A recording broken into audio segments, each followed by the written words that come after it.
இந்தியாவோட அடுத்த ODI captain யார்தாப்பா? ஏன்னா இப்போ வந்து ரோஹித் சர்மா தான் இந்தியாவோட ஓடிஐ கேப்டனாக இருந்துகிட்டு இருக்காரு. ப்ளஸ் அவருக்கு வந்து பார்த்தீங்கன்னா வயசு வேறு ஆகிட்டே இருக்குது. 2027 வேர்ல்டு கப் வரைக்கும் தான் கம்பல்சரி வந்து எப்படியும் இவர் வந்து ஓடிஐ மேட்சஸில் விளையாடுறதுக்கு வாய்ப்பு இருக்குது. அதுவும் அவரோட ஃபிட்னஸ் வேறு இருக்குது. அந்த ஃபிட்னஸ் பிரச்சனை ப்ளஸ் வந்து இப்போ வந்து பார்த்திங்கன்னா அவர் ஓடிஐ மேட்சஸில் விளையாண்டே 5 மாதத்துக்கு மேலே ஆச்சு. ஏன்னா டெஸ்ட்லேயே ரிட்டையர்ட் ஆகிட்டார், T20 ரிட்டையர்ட் ஆகிட்டார், ஓடியில் மட்டும்தான் அவர் விளையாட முடியும்.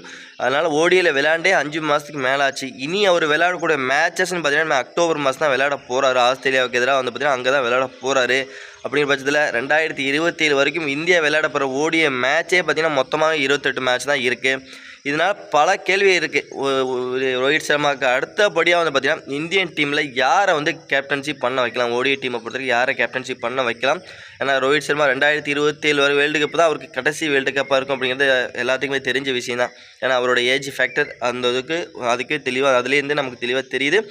அதுக்கு அடுத்தபடியாக வந்து யார் இந்தியன் டீமை லீட் பண்ண போகிறா, ஓடிஐ ஃபார்மேட்டை பொறுத்தவரைக்கும் இந்தியன் டீம் யார் லீட் பண்ண போகிறாங்கன்னா ஒரு 3 பேர் வந்து பார்த்திங்கன்னா எல்லாரோட மனசுலேயும் வந்து பார்த்திங்கன்னா பயங்கரமாக நின்றுட்டுருக்கு.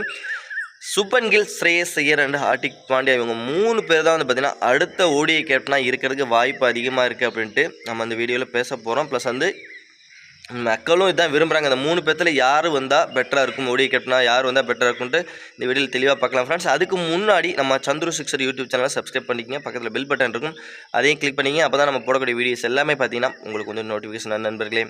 ஓகே ஃப்ரெண்ட்ஸ், இன்றைக்கி நம்ம வந்து பார்த்திங்கன்னா வீடியோவில் என்ன பார்க்க போகிறோம் அப்படின்னு வந்து பார்த்திங்கன்னா ரோஹித் சர்மாவுக்கு வந்து பார்த்திங்கன்னா வயசாகிட்டே போயிட்டுருக்குது. இதுக்கப்புறம் வந்து பார்த்திங்கன்னா அவரோட ஓடிஐ மேட்சஸும் பார்த்திங்கன்னா ரொம்ப கம்மியாக இருக்குது. எல்லா மேக்ஸிமம் T20 மேட்சஸ் தான் அதிகமாக இருக்குது. ஒரு டோர்னமெண்ட்டும் எடுத்துகிட்டாவே T20 மேட்சஸ் தான் அதிகமாக இருக்குது. ஓடிஐ மேட்சஸ் ரொம்ப கம்மியாக கொண்டு வந்துட்டாங்க. ரோஹித் சர்மா ஓடியில் மட்டும்தான் விளையாடுறாரு, மற்ற ஃபார்மேட்லாம் வந்து ரிட்டைர்மெண்ட் அனௌன்ஸ் பண்ணிட்டாரு. ப்ளஸ் அவரோட ஃபிட்னஸ் எந்த லெவலில் இருக்குன்னு தெரியவே தெரில. அவர் வயசு வேறு ஆகிட்டுருக்கு. அதனால் வந்து பார்த்திங்கன்னா அடுத்த ஓடிஐ கேப்டனாக இந்த 3 பேர் இருந்தால் நல்லாயிருக்கும், இந்த 3 பேர்த்தில் யாராவது ஒருத்தர் இருந்தால் நல்லாயிருக்கும் அப்படிங்கிற மாதிரி வந்து ரசிகர்கள் விரும்புகிறாங்க. ஃபஸ்ட்டு வந்து பார்த்திங்கன்னா நம்ம வந்து ஹார்திக் பாண்டியாவை பற்றி பார்த்துடலாம். பாண்டியா பொறுத்த வரைக்கும் பார்த்திங்கன்னா ஐபிஎல்லில் சும்மா வேறு லெவலாக கேப்டன்ஷிப் பண்ணியிருக்காரு. குஜராத் டைட்டன்ஸ்லேயும் பார்த்திங்கன்னா சூப்பராக வந்து கேப்டன்ஷிப் பண்ணி லீட் பண்ணியிருக்காரு. ஃபஸ்ட்டு டைமே லீட் பண்ண வந்து சாம்பியன் ஆனாங்க. அதுக்கு அடுத்த வருஷமே ரன்னர் அப் ஆனாங்க. ப்ளஸ் அந்த ஒரு கேப்டன்சியில் சும்மா வேறு லெவலாக பண்ணியிருக்காரு. அது மட்டும் இல்லாமல் எந்த டைமில் எப்படி அந்த சுச்சுவேஷனுக்கு தகுந்த மாதிரி ஒரு ப்ரெஷரை எப்படி ஹேண்டில் பண்ணும் அப்படிங்கிறது ஹார்திக் பாண்டியாவுக்கு நல்லாவே தெரிஞ்சிருக்கு. அந்த டைமில் சுச்சுவேஷன் தகுந்த மாதிரி கூலாக வந்து பார்த்திங்கன்னா நல்லா காமாக இருக்கிறதுனால கேப்டன்சி லீட் பண்ணுறதுல நல்ல வேறு லெவலாக இருக்கார். ஒரு பெஸ்ட்டு பேட்டராகவும் இருக்கார், ப்ளஸ் வந்து ஒரு பெஸ்ட்டு பவுலராக இருக்கிறதுனால இவர் வந்து குவாலிட்டியான கேப்டன் என்னை பொறுத்தவரைக்கும் சொல்லி நல்ல ஒரு ஆல்ரவுண்டராக இருக்குது. பேட்டிங்லேயும் அவரோட பங்களிப்பு தராரு, பவுலிங்லேயும் அவரோட பங்களிப்பு தராரு. அப்படிங்கிறனால ஒரு குவாலிட்டியான ஒரு பெஸ்ட்டு ஆல்ரவுண்டர். கேப்டன்சியும் பண்ணும்போது பார்த்திங்கன்னா சூப்பராகவும் பண்ணியிருக்காரு. இந்தியன் டீமை T20 டீமையும் பார்த்திங்கன்னா லீட் பண்ணியிருக்காரு. சூப்பராக வழி நடத்தி இந்தியன் டீம் நல்லா ஜெயிச்சிருக்காங்க ஒரு கேப்டன்சியில் இருக்கும்போது. இப்போ வந்து கம்பீர் வந்ததுக்கப்புறம் தான் வந்து பார்த்திங்கன்னா சூரியகுமார் யாதவ்கிட்ட கேப்டன்ஷிப் பதவி போயிருக்கு. அதுக்கு முன்னாடி வந்து பார்த்திங்கன்னா பாண்டியா தான் வந்து கேப்டன்ஷிப் பண்ணியிருந்தார்.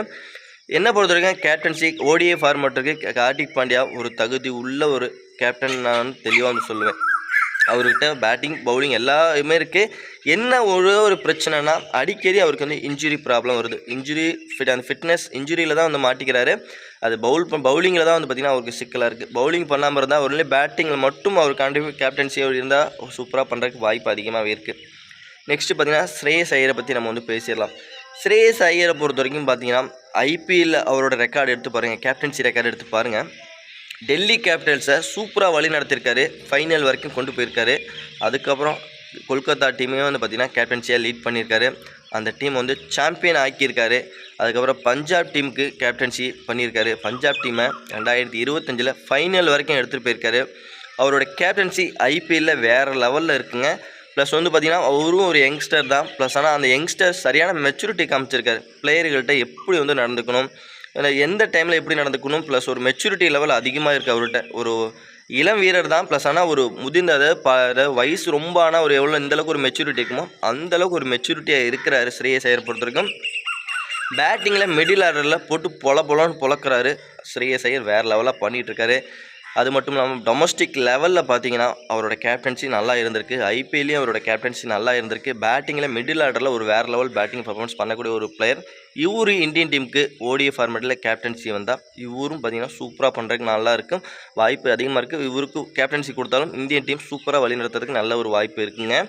நெக்ஸ்ட்டு சுப்மன் கில்லை பற்றி நம்ம சொல்லலாம். நல்ல ஒரு யங்ஸ்டர்.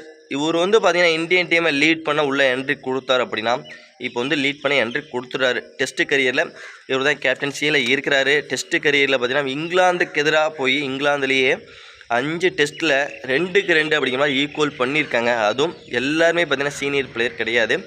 ஒரு இளம் இந்திய அணியை வச்சு வழி நடத்தி அங்கே 2-2 ஈக்குவல் பண்ணுறது எவ்வளோ பெரிய விஷயம். அது இங்கிலாந்தில் போய் அவங்க ஊரில் போய் 2-2 ஈக்குவல் பண்ணுறதுலாம் செம்ம ஒரு பெரிய விஷயம். ப்ளஸ் அந்த கண்டிஷன்லாம் ஒரு அனுபவமே இல்லாத பிளேயர்களை வச்சு சீரியஸாக லெவல் பண்ணியிருக்காரு. ப்ளஸ் அவரோட கேப்டன்சி வேறு லெவலாக இருந்திருக்கு. பேட்டிங்லேயே செம்ம ஃபார்மில் இருக்கார் சுப்மன் கில்லை பொறுத்த வரைக்கும். ஏன்னா வேறு கண்ட்ரிலாம் பார்த்திங்கன்னா சுமாராக விளாண்டுட்டு இருக்காரு, இந்தியாவில் மட்டும்தான் நல்ல ஃபார்மில் இருக்கார் அப்படின்னு சுப்மன் கில்லை சொல்லியிருந்தாங்க. அதை வந்து ஒட்டச்சி எரிஞ்சிருக்காருன்னே சொல்லுவோம். டெஸ்ட்டில் பார்த்திங்கன்னா 700 ரன்னுக்கு மேலே ஸ்கோர் பண்ணியிருக்காரு. 5 டெஸ்ட்டில் 700க்கு மேலே ஸ்கோர் பண்ணியிருக்காரு. வேறு லெவல் ஃபார்மில் இருக்கார். ப்ளஸ் அதர் கண்ட்ரியில் அவரோட ஃபார்ம் வந்து நிரூபிச்சிருக்காருன்னே சொல்லும். கேப்டன்சிலையும் சும்மா பட்டையை கிளப்பியிருக்காரு. ப்ளஸ் வந்து யங் கேப்டன், இவரை பொறுத்த வரைக்கும் வயசு ரொம்ப கம்மி. இப்போ இவருக்கு வந்து ஓடிஐயில் கேப்டன்சி நீங்கள் கொடுத்தீங்க அப்படின்னா இவர் ரொம்ப காலத்துக்கு இவர் வந்து கேப்டன் பண்ணார்னா இந்தியன் டீமுக்கு ஒரு நல்ல ஒரு ரொம்ப காலத்துக்கு இவர் கேப்டன்சி பண்ணுறதுக்கு வாய்ப்பு இருக்குது. அதனால் இவர் ஒரு யங் கேப்டனால் ரொம்ப காலத்துக்கு இந்தியன் டீமை வழி நடத்துறதுக்கு வாய்ப்பு இருக்குது. நல்ல ஒரு பயங்கரமாக பேட்டிங் பண்ணுறாரு. ப்ளஸ் குஜராத் டைட்டன்ஸுக்கு நல்ல ஒரு கேப்டன்ஷிப் பண்ணியிருக்காரு. ப்ளஸ் டெஸ்ட்டு இப்போ லாஸ்ட்டாக டெஸ்ட்டு இங்கிலாந்துக்கு எதிராக டெஸ்ட் மேட்ச்சில் சும்மா வேறு லெவலாக கேப்டன்ஷிப் பண்ணிக்கலாம். யங்ஸ்டரை எப்படி வழி நடத்தணும் அப்படிங்கிறது தெரிஞ்சிருக்கு. ப்ளஸ் அது மட்டும் விராட் கோலி மாதிரி கொஞ்சம் அக்ரோஷியும் காமிக்கிறாரு. எல்லாமே இவர்கிட்ட இருக்கிறனால இவரும் பார்த்திங்கன்னா ஓடிஐ ஃபார்மேட்டுக்கு நல்ல ஒரு தகுதியானவர்னு நான் சொல்லுவேன். என்ன பொறுத்த வரைக்கும் இவரும் ஓடிஐ ஃபார்மேட்டுக்கு கேப்டன்சி பண்ணுறதுக்கு ஒரு தகுதியான பிளேயர்னே நான் சொல்லுவேன்.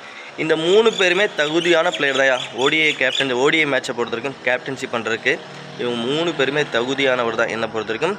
இதில் யார் தான் வந்து பார்த்திங்கன்னா அடுத்ததாக ஓடிஐ ஃபார்மேட்டுக்கு கேப்டனாக ஆக்க போகிறாங்கிறது தான் ஒரு கொஸ்டின் மார்க்காக இருக்குது.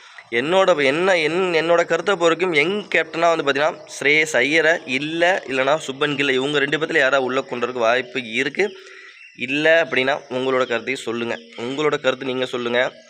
இந்த 3 பேர் ஹார்திக் பாண்டியா, ஸ்ரேயஸ் ஐயர், சுப்மன் கில், இந்த 3 பேர்த்தில் யார் நெக்ஸ்ட்டு ஓடிஐ கேப்டனாக இந்தியன் டீமுக்கு வரப்போகிறாங்க அப்படிங்கிறத நம்மளோட கமெண்ட் செக்ஷனில் கமெண்ட் பண்ணுங்கள். மறக்காமல் நம்மளோட சந்துரு சிக்ஸர் யூடியூப் சேனலை சப்ஸ்கிரைப் பண்ணிக்கோங்க. பக்கத்தில் பெல் பட்டன் இருக்கும், அதையும் கிளிக் பண்ணுங்க. அப்போ தான் நம்ம போடக்கூடிய வீடியோஸ் எல்லாமே பார்த்திங்கன்னா உங்களுக்கு வந்து நோட்டிஃபிகேஷன் நண்பர்களே உங்கள் நண்பர்களுக்கும் கொஞ்சம் ஷேர் பண்ணுங்கள். நம்ம வந்து நெக்ஸ்ட் வீடியோ பண்ணலாம். Bye friends.